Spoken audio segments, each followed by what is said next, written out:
Tonight, the big beautiful bill. What's in there and how badly are we screwed? Plus, Trump invites another world leader over for fun time. You do allow them to take land. No. And my co-host has fled the country. I was wondering about that. Where the hell is Austin anyway? I'm not sure, but he did send this video. Hey, Andrea. Yeah, remember how last week we didn't talk about that guy? You know, we're not saying his name. Let's call him Voldemort Macbeth. Anyway, I took your implicit advice and effed off out of the country, and I came to somewhere. I'm not going to say where I came to because I don't want you guys following me. It's really nice here, and I don't want Americans kind of screwing it up. But, oh, check it out. There's a goose. Oh, and he's riding a moose with poutine and a Molson. Oh, how indicative. Anyway, I'm not saying where we came to. I'm just saying you guys can suck it. But don't worry, we have a whole team of people hunting him down right now, and we will not stop till we've dragged his ass back here. Welcome to the Phoenix News Report. Great news for yacht owners. The big beautiful bill has passed the House. Yes, Mike Johnson convened the committee at 1 a.m., which wasn't shady at all. Hey, Mike, do you know that even if you take away Medicare in the middle of the night, that people can still read about it when they wake up? Do you, know how news works? But anyway, what the hell is in this thing? Mike, you want to explain it to us? Absolutely. So I think the most important thing is they got rid of taxes on silencers. Woo-hoo-hoo! Yes! Finally! It's about time! Thank God. Whew! What a relief. That was the thing that America cared the most about, so it's good that they finally took care of that. Is there anything else in there? Nothing as important as that. Let's see. We got some tax cuts, mostly for rich people. 9 million people losing their health insurance through Medicaid. Less money to feed poor people, and adding $3.8 trillion to the national debt. Ooh. But they are going to give everyone who has a baby $1,000. So, Nick Cannon, you're welcome. Fun fact, they were going to call those MAGA accounts, but Trump made them change it to Trump accounts. And in fact, several of the changes made to the final bill were switching the word MAGA to Trump. I guess if he's got to mark his territory, I prefer this to pissing on stuff. Amen. Now, House Speaker Mike Johnson has described this bill as, quote, rocket fuel for the economy, and we're going to need it. Because this bill is coming at the same time as a huge blow to our nation's credit. According to creditors at Moody's, the U.S. has lost its perfect credit score for the first time in over a century. We've gone from AAA to AA1, which is somehow worse. I have no idea why. But you'd think that a country with over 800 military bases could stop something like this from happening. Hey, Moody, put us back to perfect or we'll nuke you, something like that. Another fun fact, this rocket fuel bill is only expected to grow our GDP by 0.5% over 10 years. And all those gains are pretty much going to be wiped out by Trump's tariffs because Mr. Businessman doesn't seem to know how they work, even though that's basically Business 101. We're on track for a scary stock market and higher interest rates that'll make it harder to buy a house. And don't get me started on the bond markets. And does anyone know what a bond market is? No. Absolutely not. Damn, me neither. We probably should have looked that one up. Next time. Well, it sounds like the big, beautiful bill isn't as beautiful as we hoped. That's right, folks. It's the legislative equivalent of meeting your Tinder date in real life. Trump invited South African President Cyril Ramaphosa to the White House to be yelled at, which is a fun new thing he's doing. It's not clear if Trump's going to be able to pull off 90 trade deals in 90 days if he keeps ambushing other world leaders. So the president would like to invite you to the White House.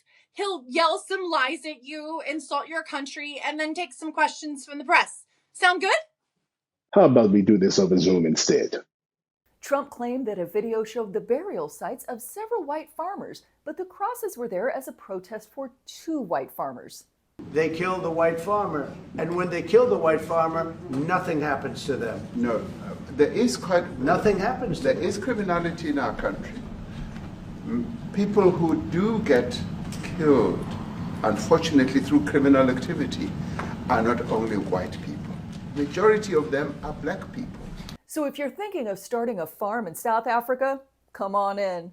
All are welcome and will be murdered the same no matter what your skin color is. Yay?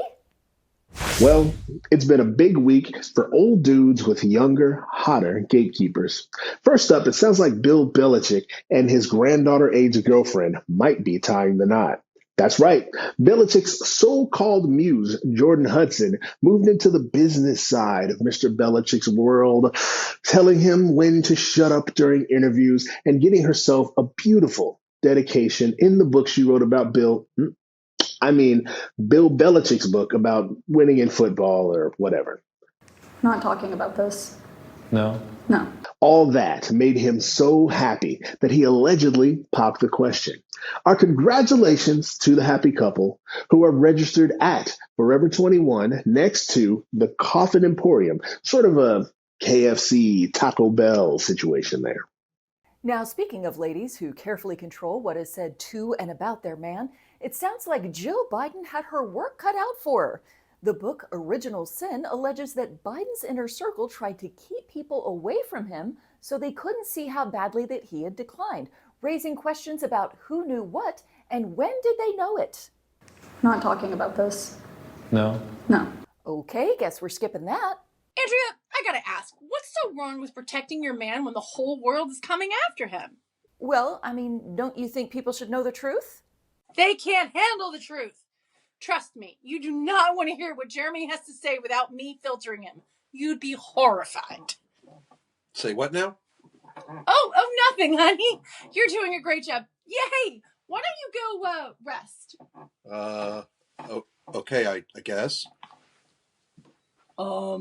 Okay, I guess. Jeez. The man is a gaffe machine. Jen, he seems perfectly normal to me. Good. Then I'm doing my job. Right. Well, anyway, we're not supposed to talk about this book anymore because Joe Biden has cancer now. After being nice about it for 4 whole seconds, Trump started to get very uncomfortable. So he went back to accusing the Bidens of conspiracy theories. Trump also said that Biden had a stage 9 form of cancer, which is weird because there are only 4 stages. Apparently, he thinks Joe Biden died in like 2012. One thing working in Biden's favor is his unparalleled access to the best healthcare this nation can produce, though is rarely experienced by you millions of broke bitches. We're confident that these doctors... Oh, hold on, I'm getting an update here. It appears a group of weirdos has claimed the Bible gives them authority over the land Biden's hospital sits on and has bombed it and the surrounding 10 miles. Well, I'm sure he has plenty of time to figure out a plan B. He's only 82. Not talking about this. No. No. Oh, looks like I've got another message from Austin here. Let's take a look. I left the country for a few days, just a few days. And you idiots gave Joe Biden cancer? Why? I'm not coming back. You can't make it. I don't care what you've got over me. Okay, we both know that you've got some dirty stuff over me. Never mind. But anyway, still, why would you give Joe Biden cancer? Speaking of cancerous tumors on our nation's government, let's check out what Congress has been up to in our new segment, Congress be Trippin'. First up, Nancy Mace showed naked pictures of herself in a congressional hearing this week. Mace claims that the photos were taken without her consent, which is terrible and wrong, but also now it's on C-SPAN. I have pictures of myself I'm not crazy about, but I'd never put them on C-SPAN because only the dirtiest freaks watch C-SPAN. Meanwhile, Kristi Noem flunked her bar exam in front of Congress. So, Secretary Noem, what is habeas corpus? Well, habeas corpus is a constitutional right that the president has to be able to remove people from this country and suspend their right to... Let me stop you, ma'am. Habeas corpus, excuse me, that's incorrect. This is a cabinet secretary. What the hell was her oath of office when she got sworn in? I solemnly swear to protect and defend the, the paper, totally drawing a blank here. Oh. But the most trippingest member of Congress this week is Representative Warren Davidson, who introduced the Trump Derangement Syndrome Research Act to have the NIH study why people hate Donald Trump. Yes, cancer research funding is down 31% this year. Thank you, Doge. But sure, let's study a fake disease instead. Also, why do we need to study this? Trump's whole deal is fuck you, I don't care what anyone else thinks. Is it really a surprise that the aforementioned anyone else might hate that? And then there's the weather. Will we weather the weather no matter the weather? Well, probably not, because Doge's cuts to FEMA and NOAA over woke have resulted in slowed alerts and warnings, if they happen at all, and slowed disaster relief, if it happens at all. But the good news is that if you find yourself swirling inside a tornado you didn't know was coming, or trying to rebuild your house with no help after a hurricane hits, the cause of so-called Trump derangement syndrome should start to become pretty clear. Now, we shit on the government a lot here, and they earn it. But sometimes they do good stuff. Let's check it out in our other new segment. Wait, the government does good stuff too?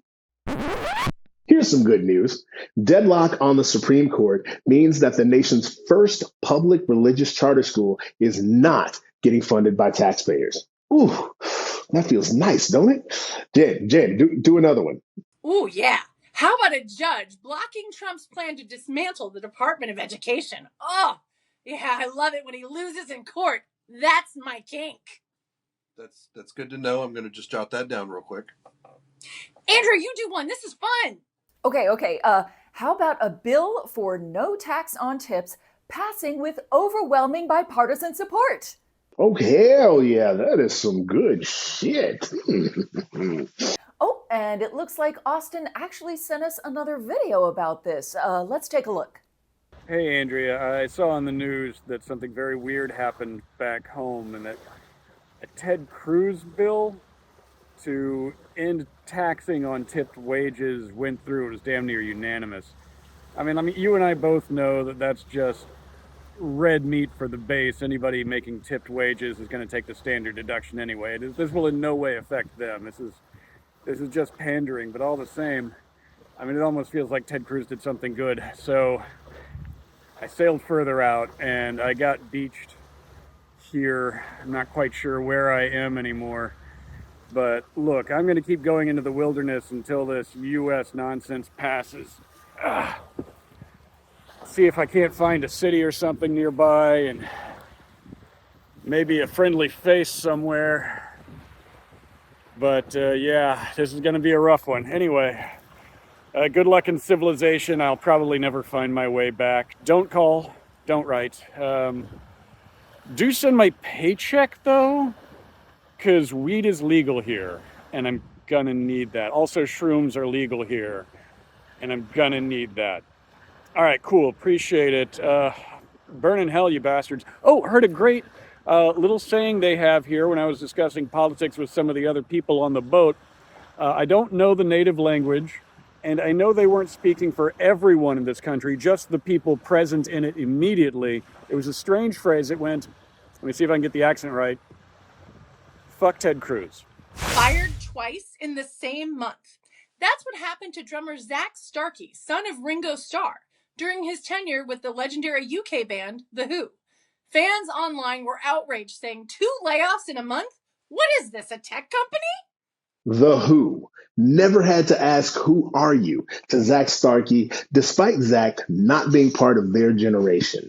Zach was fired the first time for a bad showing at a gig, then was reinstated, then got fired for good, with both Zach and Pete Townsend blaming each other. Townsend says he won't get fooled again, while Zach says, I'm free, and looks forward to showing the world what's behind blue eyes as he starts new projects, one of which has Noel Gallagher from Oasis. Pinball Wizard. Okay, I'm done. Okay, stop me if you've heard this one before. A Catholic priest, a Baptist biblical scholar, several rabbis, an Islamic leader, and a Zen Buddhist walk into a bar and get stoned in a study that has me looking into seminaries near me. The study was investigating the spiritual effects of psilocybin, a chemical found in shrooms. And one priest had a very interesting response.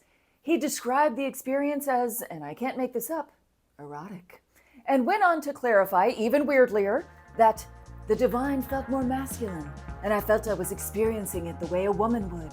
It felt so foreign to me as a man that I felt that this must be how a woman experiences sexuality. Going on to note, even weirdliest, that his friend noticed his face was flushed and he looked as if he were changed. That's right, this priest took shrooms, became trans, I guess, and then presumably got eaten out by God. This is the best advertisement for shrooms I've ever heard in my entire life. And finally tonight, let's wrap up with some news from the animal kingdom. A cat was caught smuggling drugs into a Costa Rican prison. Guards became suspicious when the cat started buying itself fancy clothes and watches. A kangaroo was caught by police in Colorado. I get it. Yep. Hi, buddy. Police became suspicious when they saw that the drug smuggling cat was in the kangaroo's cell phone contacts. Researchers are puzzled by a group of capuchin monkeys who are kidnapping baby howler monkeys. The researchers speculate that the monkeys are just bored and looking for something to do, as if there's not a whole internet full of porn out there. This has been news from the animal kingdom. That wraps up this week's episode, and I want to thank Mike and Jen for pitching in while Austin is out. Luckily, Austin has been apprehended and will be back next week after a lengthy detox from poutine. Till then, love you. Bye. Hey, Andrea. I just had a thought. You know, we were raised in the States on the concept of American exceptionalism and how great everything is down there, but quite frankly, right now, I just don't see it. I mean, we're up here, wherever we are, there's no way to know, and I'm not telling. And we just had a casual lunch at this sushi place, which was amazing. But I used the bathroom, Andrea. I used the bathroom, and the toilet dried my butt, Andrea. The toilet dried my butt. You tell me that America's better than that. You tell me that, you mean it. I don't think you can. Okay, you keep your country. The toilet dried my butt.